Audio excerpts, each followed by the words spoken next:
Coming into Season 11, just because of the amount of changes, we knew that this was going to be a crazy season. We all predicted that Duskblade would be insane. We knew that mages were going to probably pop you. But here is something that a lot of people did not predict.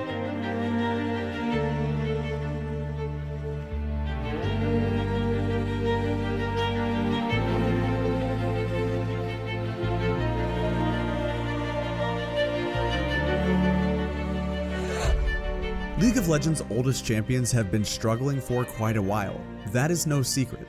Power creep from the newer champions most of the time is blocking out what made old champions like Udyr or Rammus end up shining in the past. How could a champion who was created 11 years ago ever compete with the likes of Samira? Well, there is a funny story about that.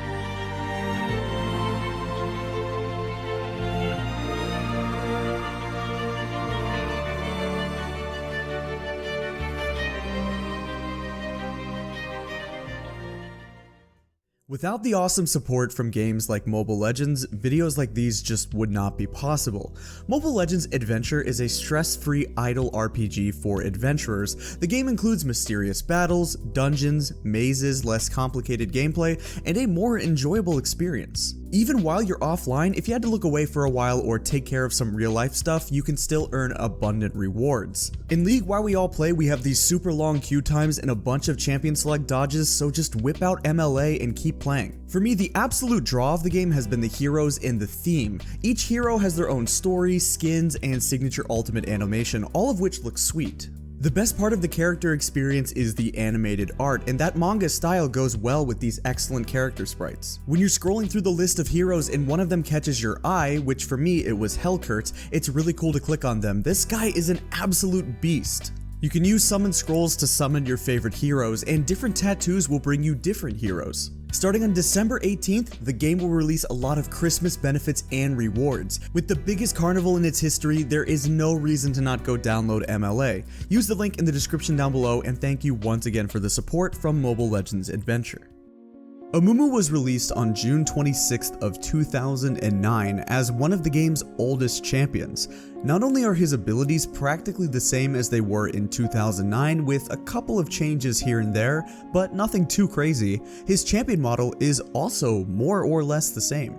His kit is pretty outdated for the modern game, and for the last couple of years he's never been a top tier pick or competitively viable. But that is not to say that he's been useless, because his relative ease to play and simple learning curve makes him a great pick for low elo, and he would even pop up here and there. As stated before, his presence in pro play has been non-existent. Since 2017, he's only been picked twice in major regions of pro play, both in Korea. Beyond played Amumu against a Rek'Sai matchup and got rolled, and then in 2018, Yondu, who happened to be another jungler for the same team MVP, also tried Amumu one time against Sejuani, and the result was even worse. Now, Amumu has never been shy about having a high win rate, especially in lower ranks. For all of the reasons that we mentioned about him being easy to play and very tanky, it means that champions like him typically have higher win rates for average play compared to a champion like, let's say, Irelia. Even when these easy champions get really high win rates, they almost never exceed the 55 to 56% threshold. For Riot, this has been their boundary for where they like to see champions like Rammus, Amumu, Malphite, or Misfortune. They understand the easier champions in the game will have more success in lower ranked games, but that doesn't mean they're necessarily unhealthy or overtuned. Once in a blue moon, champions will get to about 57%, or if an easier champion becomes overpowered with a couple of buffs, they might top out at 58% before they get nerfed, but this preseason brought us something that we do not see very often, and something that we haven't seen in a couple of years.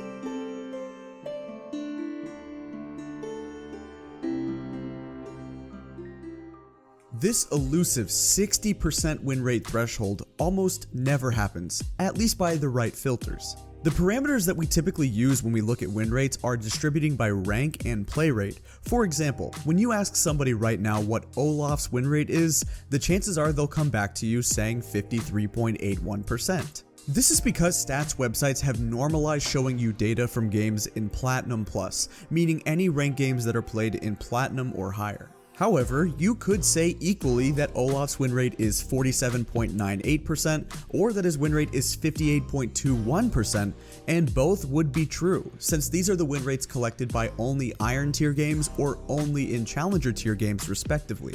But you can see the problem with collecting data this way. Not only are most players not Challenger, and that's the top 0.0001%, but you're also working with such a small set of games. Taking Challenger data for Olaf only shows you his win rate over about 67 games played, which with this number could easily change overnight. Instead, taking Platinum Plus data for this patch gives you his win rate over 16,000 games. On top of that, the range of Platinum players into the mix feels a little more inclusive of what might represent the player base. Sometimes a more niche pick like a Taric mid-funnel strategy or a random Talia one-trick top lane might have had their win rates surpass 60% from time to time, but over the last couple of years, nothing that's been widely played has reached the heights of Amumu this preseason. On patch 10.23, the first 2 weeks of this preseason, Amumu clocked in 164,000 matches in Platinum Plus with a staggering 58.13% win rate, but that was just his final recorded win rate. During that patch cycle, players reported checking his win rate at over 60%.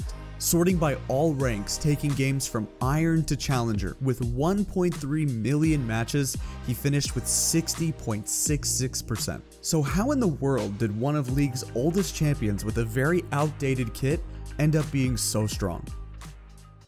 The first place to start is one patch before the preseason, where on 10.22, Amumu's ultimate was finally turned into a proper stun. For years, it was more of a pseudo-stun, where it would disarm and root the enemy, meaning no movement of any kind and they couldn't auto-attack, but they could still cast abilities. With this change alone right at the end of Season 10, it bumped his win rate up by about 2 or 3%. Then with the preseason update, tanks instantly took over the game. Sunfire and other tank items were severely overtuned, making them unkillable and also able to kill you. In addition, a new AP Bruiser item meant to help out the likes of Swain or Aurelion Sol called Demonic Embrace actually just meant that Amumu built Sunfire into this item second, and he could kind of stand in a 1v5 and kill everybody. The rune page choices for Amumu ended up swapping around. Because you were looking to take these really long extended fights, and also because you could dish out very good damage, most players swapped from an Aftershock setup to go for maximum tank and were instead looking for something like Conqueror to play more like an AP Bruiser. On your two items of Sunfire Aegis and Demonic Embrace, you could easily solo Baron, and if you threw in a Thornmail, ADCs would be crying even more than Amumu was. If he started snowballing, he could throw in some AP for some burst potential as well, so given the fact that nobody needed to practice their Amumu mechanics before playing him, and you could just hop right into ranked and have success, he immediately became a priority pick and ban. Seeing win rates this high is incredibly rare for League of Legends history, so I wanted to go back and give some context and talk about some of the last times that we saw this happen. For 3 straight preseason patches from years 2012, 2013, and 2014, that preseason would introduce a champion that peaked at around a 60% win rate. Season 3 Black Cleaver was the strongest item to ever exist, at least in a vacuum, because of course there were no other mythic items around it. And during this meta, no other champion abused Black Cleaver better than Talon. It really goes to show just how broken Cleaver was and how insane it made this guy, because no other assassin has ever reached this high of a win rate in League history. Every other example of some astronomical win rate came using a tank or a bruiser or some champion that people would consider very easy to play. In the preseason for Season 4, as the entire game changed around him, like the jungle and tank itemization, Rammus would be the clear benefactor and reach over a 60% win rate. He had some of the strongest ganks in the game and they were completely point and click, and you have to remember that 6 years ago, mobility creep didn't completely take over the game just yet, so there wasn't really a way to stop him. All of you knew that patch 4.20 Warwick was coming at some point. He could one-shot you with point-and-click abilities. All he had to do was press smite and press his ultimate, and maybe if you were a tankier champion or bought some resistances, he would then point-and-click and press his Q on you. The new Devourer jungle item at the time, as well as the new Red Smite, would synergize so well with his kit, and his crazy healing and sustain made him essentially impossible to 1v1. In Preseason 8, Morgana was given a mini update before her and Kayle received their reworks, and it added some changes to how her passive and her W worked. This was supposed to bring up the viability of Morgana mid, and even bring Morgana jungle into the limelight while not ruining her for support. But instead, it was the mid lane that took over, with mid lane Morgana surpassing that 60% win rate. Even though she didn't reach quite 60%, I think it's still worth mentioning the time where Quinn, during the summer of 2018, held the highest win rate in the game in multiple different roles. She would have the #1 overall best win rate, and the #2 and the #3, as she peaked the charts for top, mid, and ADC all at the same time. Lastly, let's go back to the Juggernaut rework of 2015, where Skarner would reach the highest win rate in game history. This was when they first introduced his Crystal Spire mechanic, and he was the strongest stat stick of all time. He was faster than you, he could kill you faster, he tanked your damage, and did generally everything. It was a case where every part of his kit was overtuned, and he was quickly nerfed the next couple of patches. At his peak, some players reported seeing as high as a 70% win rate, but the final confirmed numbers were around 62 to 64%. On 10.24, Amumu would end up being nerfed twice, once on the main patch and then again with a hotfix. They reduced the duration on his ultimate, which ended up being a huge hit, as well as tank items in general getting nerfed pretty hard. What's surprising is how quickly he fell off the top.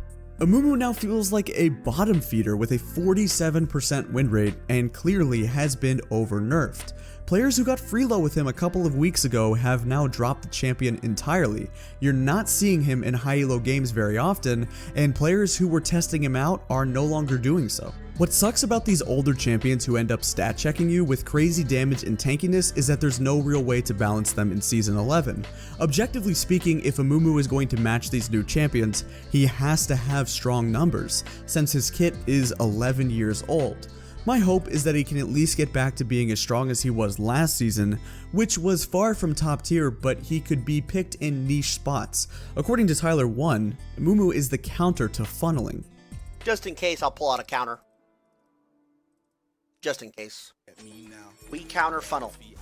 I counter funnel. This is my best matchup.